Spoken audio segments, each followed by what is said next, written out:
I'm Steve Horrell and this is the Great British Chef Signature Series.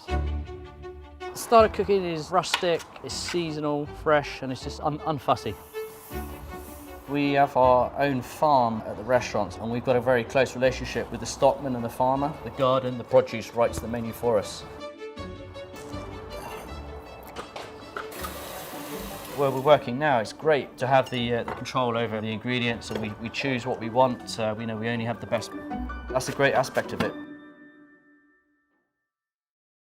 Okay, so we're going to do this dish. We call it Pavlova. We're going to have chapper cooked peaches. So the peaches are going to be dipped in demerara sugar, and then onto the chapper. So they're going to caramelize up. So first of all, I need to cut the peaches in half. Just twist it around. Demerara sugar. Each half gets dipped in. I just think it's a nice way of caramelizing up these peaches. You know, a lot of this cooking outside on the fire, on the grills, on the chappers, it's all about the theatre of food. So, you know, we wouldn't be cooking this behind closed doors. There'd be people walking around asking you questions, you know, what you're doing, how you're cooking that. And it's just a nice way of interacting with guests, with friends. So that's the peaches in half, dipped in the demerara.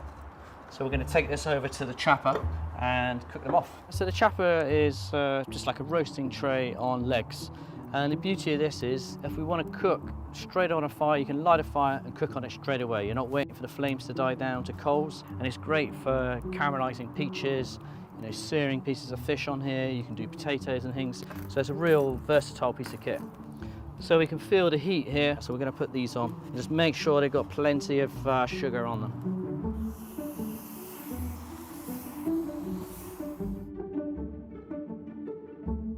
So now we just pushed the coals back, pulled the chapper forward so it's not over the direct heat, and we're just leaving these peaches just on the edge just to soften up. They've done their caramelization and now we just want them to go a bit softer.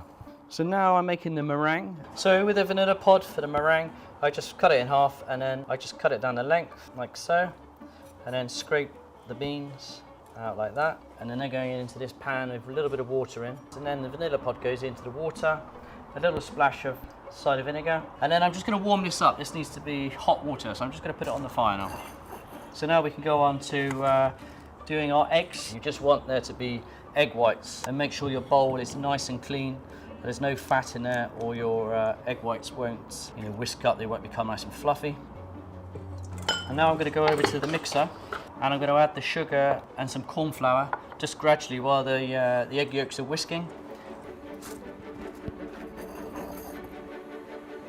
The vanilla helps with the flavour of the meringue, and the vinegar is an acid, so that helps keep the egg whites white.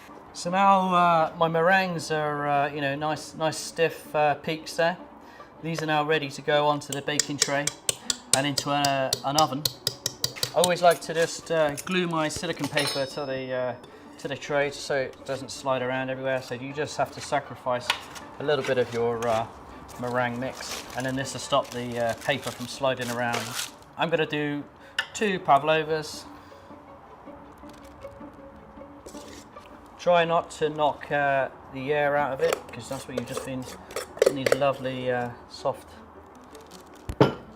So once you've got 2 longish shapes like this, I just go along with the spoon, because what you want to try and create is a little you know, a little nest. Once you've got that little nest, it's just quite nice just to spike it up a bit. These are catch. Now these go into the oven for an hour.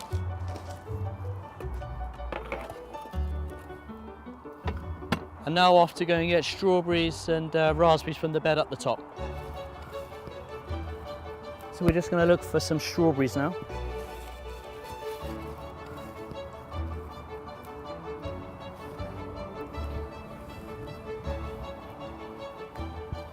Right, next I'm going to just cut these garden strawberries in half, and we're going to add them to the peaches that are on the chapper now. So this is purely just to soften them up a little bit, get the juices coming out. So next I've got, we're going to do some whipped cream, soft whipped cream for the pavlova. So with this, I just use double cream.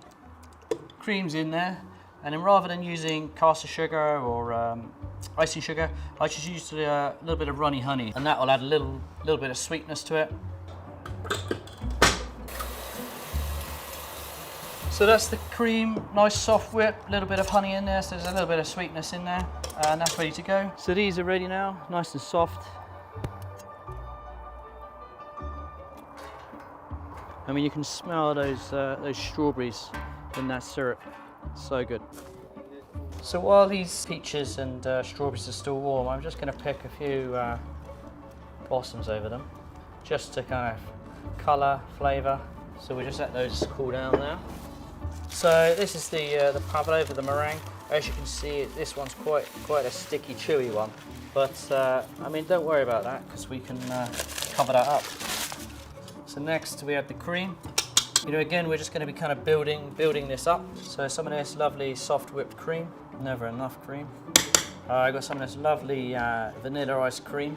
Good friend of ours from Brickles. So on go the peaches and the strawberries with a few of the blossoms in there. Some of the fresh garden raspberries. And then we've got these great caramelized pecan nuts. You boil your pecans in the sugar syrup, take them out the sugar syrup, strain them off, and then you add them to a fryer or a friture, you know, a hot pan of oil, and you just fry them off, let them go golden brown. So we call these the candied pecans. So I've got some white chocolate here. Basically, I just chopped up some white chocolate in a bowl over a pan of water. We melted it down and then cooled it in the fridge. So we've got these nice kind of shards of white chocolate poking out. There in there, a few bits of the old mint. That's our Pavlova with the Chapa peaches, garden strawberries, raspberries, candied pecans and white chocolate.